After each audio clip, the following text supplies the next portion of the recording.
Quick update on the E-Flite P-51 Mustang assembly. I just completed installing the horizontal stabilator.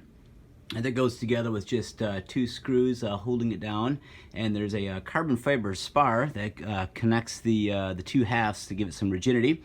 And per some of the suggestions on the RC groups, I added a brass rod inside the carbon spar to kind of give it a little extra tail weight. Apparently the airframe is a little bit on the nose heavy side, and adding that carbon or the brass rod in the carbon spar actually helps balance the airplane out a little bit. We'll see how well it works once I get it on the CG machine and get my battery installed. But the horizontal stabilator is installed, and that goes together really easy with just two screws.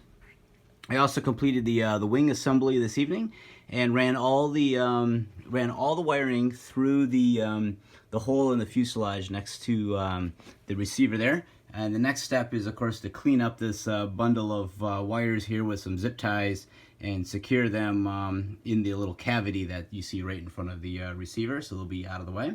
But otherwise, the airplane's really starting to come together now. There isn't much more to do on the assembly side. You can see the propeller is still removed, and that will be done as kind of a last step. Just as I run the engine up and down, I always want to make sure that the prop is disconnected. So there's still some more weathering to do, some more final detailing and clear coating, but you can see it's really starting to come together and look like an airplane.